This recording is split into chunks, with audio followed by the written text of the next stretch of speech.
جس کے لیے لکھا گیا کہ ابرہا، وہ ابرہا کہ جس کو معلوم ہوا کہ ایک گھر ایسا ہے کہ جس کے لوگ اس کے گرد چکر لگا رہے ہیں، اس کا طواف کر رہے ہیں. توجہ ہے آپ سب کی؟ اس کے گرد چکر ہے، اس کے گرد طواف ہے، اور اسے کہا جا رہا ہے کہ یہ پروردگار کا گھر ہے، بادشاہ ہے. کہا میں اس جگہ پر قبضہ کرتا ہوں. اور ایسا بادشاہ ہے، تاریخ کا مطالعہ کیجئے گا، جس کے پاس کسی چیز کی کمی نہیں تھی. یعنی مکمل طور پر وہ بادشاہ رکھتا تھا، وہ پیسہ، وہ مال، وہ دولت رکھتا تھا، رعایا رکھتا تھا، لوگ ساتھ رکھتا تھا، کہ جو مکمل طور پر بادشاہت تھی. رخ کیا کہ کسی طرح کعبے کی جانب جاؤں اور کعبے پہ جا کر حملہ کروں. پہنچا کعبے کے نزدیک. جو راستے میں جس کی چیز اسے مل رہی تھی، چاہے کسی کی بکریاں ہو، کسی کا اونٹ ہو، کسی کا کوئی سامان ہو، جو کچھ اسے مل رہا ہے اس کے سپاہی اسے اٹھاتے جا رہے ہیں. توجہ ہے میری جانب؟ اسے اٹھائے جا رہے ہیں، اور ان کا کام صرف اتنا ہے کہ دنیا والوں میں، خصوصاً مکے کے رہنے والوں میں خوف و ہراس پھیل جائے، یہ واضح ہو جائے کہ کوئی بادشاہ قابض ہونے والا ہے. اسی سلسلے سے آگے بڑھاتا رہا کہ ایک وقت ایسا آیا کہ حضرت عبد المطلب کے کچھ اونٹ گزر رہے تھے. اس کے سپاہیوں نے ان کے لوگوں پہ حملہ کیا، اس اونٹوں کو لیا اور چلے گئے. یہاں حضرت کو خبر ہوئی کہ تمہارے اونٹ جا چکے ہیں. یہاں وہ ارادہ رکھ رہا ہے ابرہا کہ میں ملاقات کروں اس سے جس کے ہاتھ میں کعبے کی چابیاں ہیں. میں اس سے ملاقات کروں اور اس سے ملاقات کے بعد فیصلہ کروں اور اپنا حکم صادر کروں، میں بادشاہ ہوں. عجیب تاریخ میں لکھا. یہاں ابرہا بلا رہا ہے اس خاطر کہ یہ آئے اور مجھ سے آ کر معافی طلب کریں، مجھے کعبے کی چابیاں دیں، میں یہاں قابض ہو جاؤں. یہاں عبد المطلب چلے. اب جو عبد المطلب کا پہنچنا تھا کہ حضرت نے پہنچنے کے بعد یہ سوال نہیں کیا کہ تم کعبے پہ حملہ کرنے کا ارادہ رکھتے ہو. حضرت نے جا کر صرف اتنا کہا تمہارے ساتھیوں نے، تمہارے سپاہیوں نے میرے اونٹ لے لیے ہیں، وہ واپس کر دو، واپس کر دو، میرے اونٹ تمہارے سپاہیوں نے لیے ہیں. ابرہا نے اپنی نشست چھوڑی، اپنا تخت چھوڑا اور ان کے قریب آ کر کہا کہ تم کلید بردار کعبہ ہو، تمہارے ہاتھ میں کعبے کی چابیاں ہیں. کہا میرے ہاتھ میں کعبے کی چابیاں ہیں. کہ تمہیں معلوم ہے میں کس مقصد کے لیے یہاں آیا ہوں؟ کہ مجھے معلوم ہے تیرا مقصد یہ ہے کہ تو کعبے پہ حملہ کرے. کب پھر اس متعلق بات نہیں کر رہے، اپنے اونٹوں کی فکر ہو رہی ہے. فرمایا وہ گھر جس کا ہے وہ اس کی خود حفاظت کرے گا. جس کا گھر ہے، میں تو اونٹوں کا مالک ہوں، اونٹ واپس لینے آیا ہوں. حضرت کو اس نے اونٹ واپس کیے اور کہا میں دیکھتا ہوں وہ کیسے حفاظت کرے گا. یہ لشکر اونٹوں پہ نہیں تھا، گھوڑوں کی سواریوں پہ نہیں تھا، ہاتھی کی سواریوں پہ تھا. جسم کے اعتبار سے، حجم کے اعتبار سے، وجودی اعتبار سے ہاتھی بڑا جانور ہے.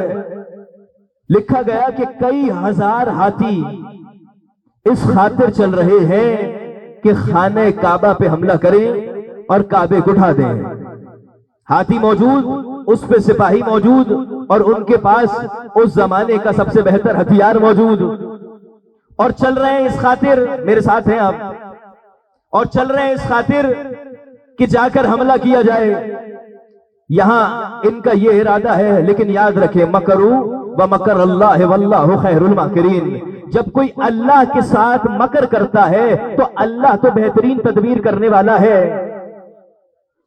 یہ اس خاطر آ رہے ہیں کہ حملہ کریں. اب حملہ کرنے کا سوچ رہے ہیں. اللہ کا ارادہ یہ ہے کہ تم میرے گھر پر سب سے بڑے جانور کے ذریعے سے حملہ کرو گے. اور میں اس کا بدلہ سب سے چھوٹے پرندے سے لوں گا. تم اللہ کی جانب بڑے جانور کی صورت آ رہے ہو اور اللہ جس سے بدلہ لے گا وہ چھوٹا سا جانور ہوگا. کہا یہاں حملہ شروع ہوا. حملے کا شروع ہونا تھا کہ ہاتھیوں نے وہ فیل مست کی طرح عجب کیفیت میں خانہ کعبہ پہ حملہ کیا، لیکن اللہ کی جانب سے ابابیل آئے.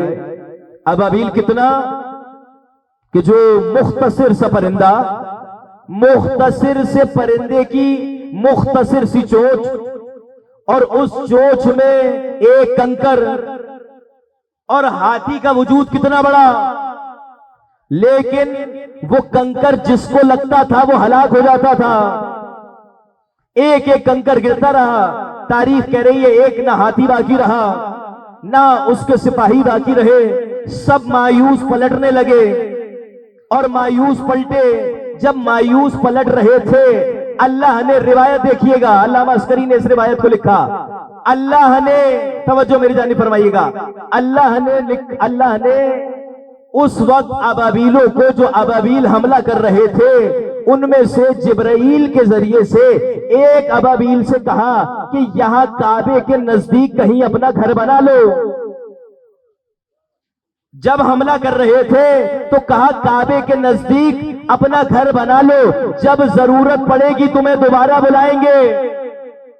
اب رسول خانہ کعبہ سے حج کرنے کے بعد، علی کی ولایت پہنچانے کے بعد پلٹ کر واپس آ رہے ہیں کہ سألا سائل بعذاب واقع.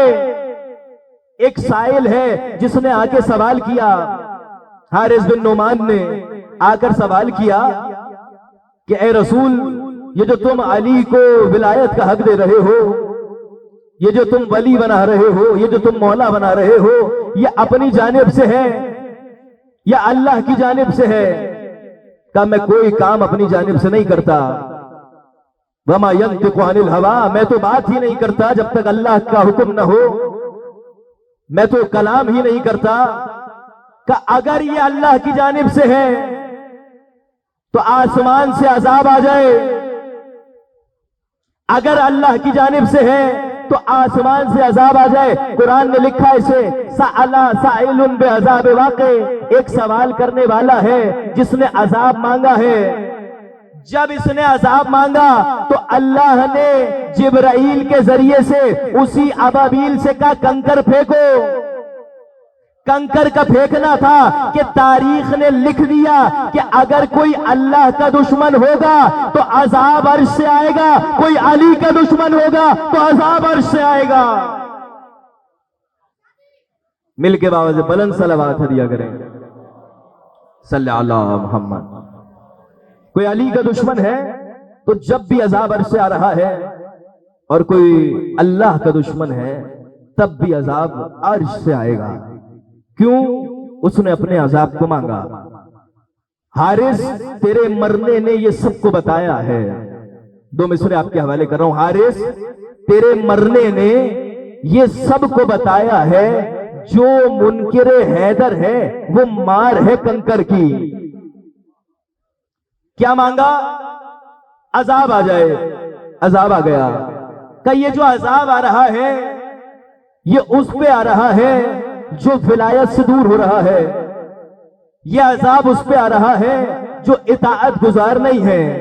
اگر اطاعت گزار ہوتا، اگر مطیع ہوتا، علی کیسے مطیع ہیں؟ علی اللہ کے ایسے مطیع ہیں کہ کتنی ہی مرتبہ یہ ہوا کہ لوگ اللہ کا شک لے کر، اللہ کا گمان کر کر علی کے پاس پہنچے ہیں، لیکن علی نے واپس انہیں وحدانیت کی جانب گھما دیا، پلٹ دیا اس جانب جہاں اللہ ہے.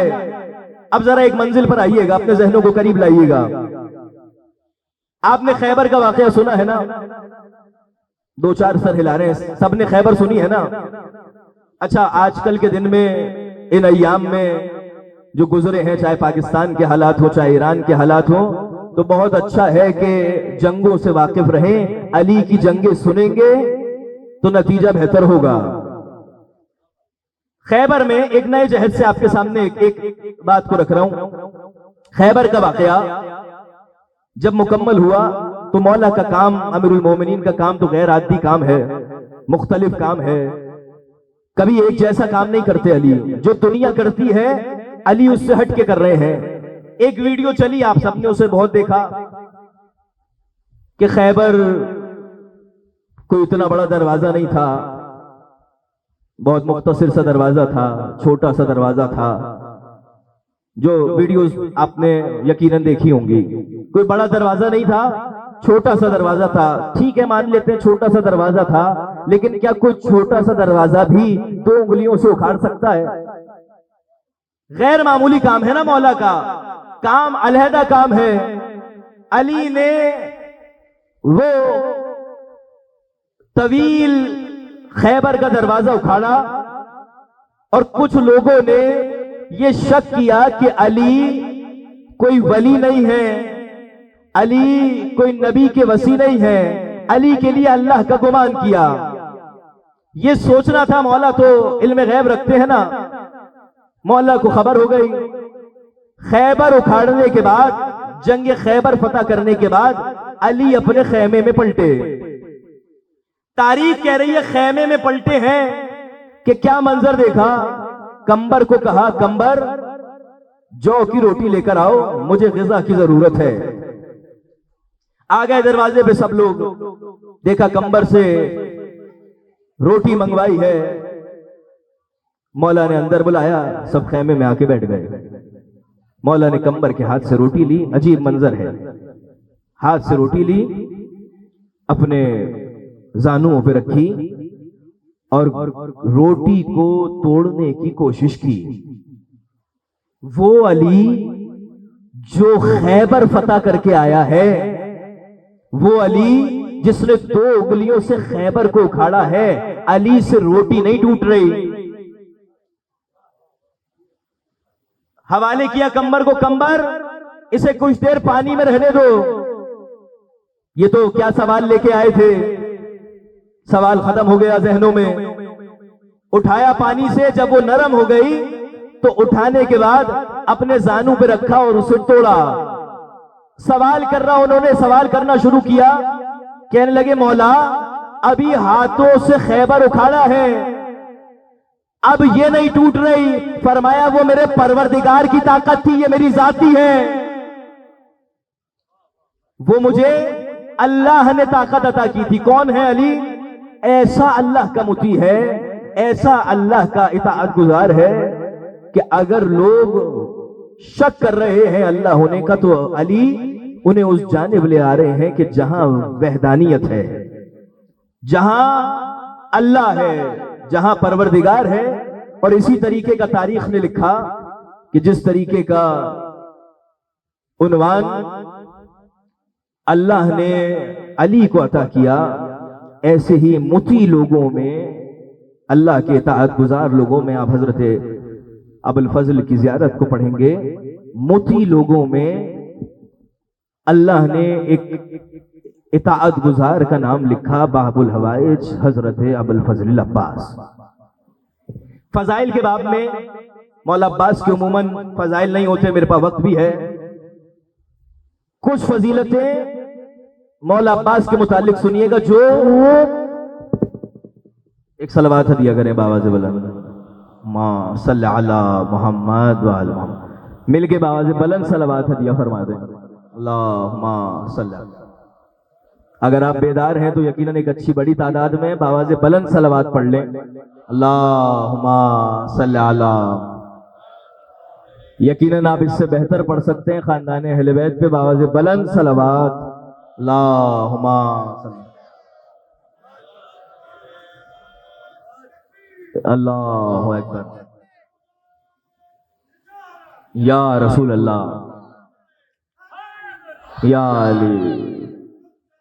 اللہم صلی علی محمد وآلہ. توجہ فرما رہے ہیں آپ. مولا کے فضائل، حضرت ابو الفضل عباس کے فضائل بہت کم بیان ہوتے ہیں. کچھ فضیلت مولا کے عنوان سے سنیے گا. کہا گیا کہ حضرت عباس نے جب مولا نے عمرہ ادا کر کے، عمرہ مکمل کر کے رخ کیا ہے کربلا کا۔ یہ ایک جملہ ہمارے یہاں استعمال کیا جاتا ہے، اسے ذہنوں میں رکھیے گا، اسے اصلاح کی ضرورت ہے کہ مولا نے حج کو عمرے میں تبدیل نہیں کیا تھا، مولا نے حج کو نہیں بدلا ہے، مولا نے عمرہ انجام دیا ہے اور اس کے بعد کربلا کی جانب چلے ہیں۔ کیوں کہ اگر کوئی حج کے دنوں میں حج تمتع جو حج کا رکن ہے وہ انجام دیتا ہے تو اس کے بعد وہ کعبے سے باہر نہیں آ سکتا۔ اگر حسین باہر آتے تو وہ شریعت بن جاتی، سب کو باہر آنا ہوتا۔ فرمایا گیا نہیں، مولا عمرہ ادا کرنے کے بعد کعبے سے باہر نکلے ہیں۔ اب گھر سے ارادہ یہ ہے کہ چلے خانہ کعبہ کی جانب، اور کعبے پہ پہنچنا تھا کہ کہا کہ اے عباس خانہ کعبہ کی چھت پر جا کر خطبہ دو۔ مولا چلے خانہ کعبہ کی چھت پر، کعبے کی چھت پر پہنچنا ہے۔ حضرت بلال جب اذان دیا کرتے تھے اور زمین پر اذان دیتے تھے، ایک روز نبی نے کہا جاؤ بلال خانہ کعبہ کی چھت پر جا کے اذان دو۔ بلال چلے خانہ کعبہ کی چھت پر پہنچے، اذان دینا شروع کی تو سوچا جب زمین پہ ہوتا تھا تو کعبے کی طرف رخ کرتا تھا، آج کعبے کی چھت پر ہوں، کہاں رخ کر کے اذان دوں؟ مولا سے پوچھا مولا کہاں رخ کروں؟ مولا نے فرمایا نبی کی طرف رخ کرو اور اذان دینا شروع کرو۔ یہاں مولا عباس جو کعبے پر آئے ہیں کسی سے پوچھا نہیں ہے کہ کہاں کا رخ کر کر خطبہ دوں، حسین کی جانب رخ کیا اور خطبہ دینا شروع کیا۔ اور خطبہ دیتے ہوئے مولا نے جو عجیب منازل اور عجیب منظر کو پیش کیا، پہلا جملہ بڑا عجیب ہے، فرمانے لگے اے فاسقو اے فاجروں۔ کیا فرمایا جا رہا ہے؟ اے فاسقو اے فاجروں۔ کون ہے فاسق اور فاجر؟ یہ جو لوگ موجود ہیں، یہ جو طواف انجام دے رہے ہیں، یہ سب تو مسلمان ہیں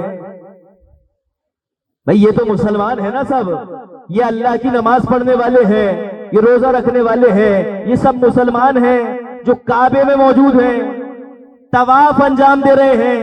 اور مولا پہلا فقرہ فرما رہے ہیں اے کافرو اے فاجرو، یعنی مولا عباس یہ واضح کر رہے ہیں جو حسین کو چھوڑ دیتا ہے وہ کافر بھی ہو جاتا ہے، فاجر بھی ہو جاتا ہے۔ جو حسین کو چھوڑ دے، جو مولا کو چھوڑ دے۔ پھر فرمانے لگے، اشارہ کیا اپنے ہاتھ کا، کیا منظر ہے، اشارہ کیا اگر اللہ لوگوں کو